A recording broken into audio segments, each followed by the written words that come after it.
सच कड़वा होता है। अगर आप में कड़वा सच सुनने की हिम्मत नहीं है तो कृपया ये कार्यक्रम ना देखें। पिक्चर चालू करो बे। चलो भाई देखो अब मैं क्या करता हूँ। पकार साहब, बांग्लादेश में जो कुछ भी हो रहा है बहुत ही चिंताजनक बात है। ठीक है। और वहाँ की माइनॉरिटी कम्युनिटी यानी हिंदू कम्युनिटी के साथ बड़े भयानक अत्याचार हो रहे हैं। ठीक है। आप क्या सजेस्ट करते हैं कि हमें यानी भारत सरकार को क्या करना चाहिए? अभी बदत है भाई, अभी बदत है। देखिए, पूरे देश की जो निगाह है वो प्रधानमंत्री जी पे टिकी है। बात तो सही है कि प्रधानमंत्री जी क्या बोलेंगे और क्या फैसला लेंगे। ओके। और पूरा देश बोल रहा है, लेकिन कोई नहीं अगर बोल रहा है तो वो प्रधानमंत्री नहीं बोल रहे हैं। क्या बात है सर, क्या बात है सर, क्या बात, ये बात है। भारतीय जनता पार्टी के अभी हमारे प्रवक्ता जी ने कहा कूटनीति, विदेश नीति। अब मैं सीधी सी एक बहुत स्ट्रेट फॉरवर्ड में एक बात करना चाहता हूँ कि कौन सी विदेश नीति की बात कर रहे हैं। बताता हूँ, पहले ये देखो। 2014 से पहले नेपाल हमारा दोस्त था, श्रीलंका हमारा दोस्त था, बांग्लादेश हमारा दोस्त था, म्यांमार हमारा दोस्त था, भूटान हमारा दोस्त था। चीन से थोड़े बहुत हमारे इख्तलाफात थे और पाकिस्तान से हमारे इख्तलाफात थे। समझ रहे हो ना? आज की पोजीशन में चीन, पाकिस्तान, भूटान, श्रीलंका, बर्मा, बांग्लादेश सब हमारे खिलाफ हैं। कौन सी विदेश नीति है आपकी?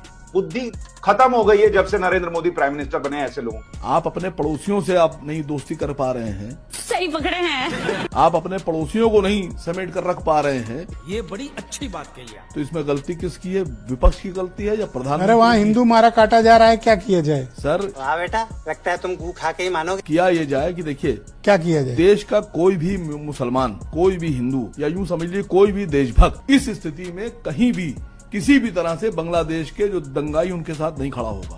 क्या बात है? हम अपने देश में इसी कैंसर से पीड़ित हैं। तुम्हारे जैसे लोग इस देश के लिए श्राप। हमारे देश में जो मुसलमानों के साथ हो रहा है वही सेम बांग्लादेश में हिंदुओं के साथ हो रहा है। ये गड़बड़े बाबा। जब हम यहाँ सरकार की मुखालफत कर रहे हैं कि आप यहाँ की माइनॉरिटीज को आप मार रहे हैं, दबा रहे हैं, तो हम बांग्लादेश के सरकार के साथ कैसे खड़े हो सकते हैं? ये तो आप कांग्रेस और सुरेंद्र राजपूत की भाषा बोल रहे हैं। क्यों कर रहे हो जर्नलिज्म यार?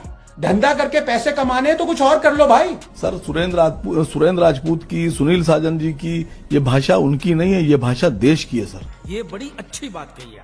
ये भाषा है इंसानों की, ये जानवरों की भाषा नहीं है सर। क्या समझा के लाए हो इनको? अबे साले, ये सर बात समझिए पहले, आप ठीक बात है। समझिए कि आप चुप क्यों हैं। फ्लो मत तोड़िए इस वक्त। मैं प्रधानमंत्री जी से सीधे बात करना चाहता हूँ। इस सज्जन को क्या तकलीफ है भाई?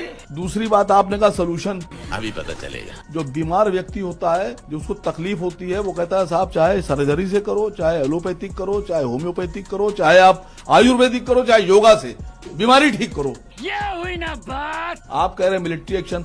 सर चाहे कूटनीति से करो, रणनीति से करो, राजनीति से करो, चाहे आपको क्या लगता है फौजी कि- नीति से करो। अब आए ना लाइन पे। फौजी नीति से 1971 का वक्त आ गया है जी। 1971 दोहराने का वक्त है। कैसे कैसे लोग रहते हैं यार यहाँ पर। हम तो ये चाहते हैं कि हमारे सारे मित्र देश वापस से मित्र बन जाएं। बहुत बढ़िया। हमारे जो चारों तरफ जो हमारे देश के बॉर्डर थे वो सुरक्षित हो जाएं। सही बात है। हमारे जो देश में जो शांति थी वो शांति वापस आ जाए। ये हुई ना बात। अब मैं छोटी सी बात कहना चाहता हूँ। जब 1947 में देश आजाद हुआ, 1951 में गणराज हुआ, गणतंत्र बना हमारा देश। अरे बाप रे, ये तो धोती खोल रहा है। थोड़े से पैसे थे, थोड़े से कारोबार थे। हमारी जो सरकारें थी उन्होंने मेहनत कर करके एक दौर ऐसा था हमारे देश में लोगों के पैरों में 80% लोगों के पैरों में चप्पल नहीं होती थी सर।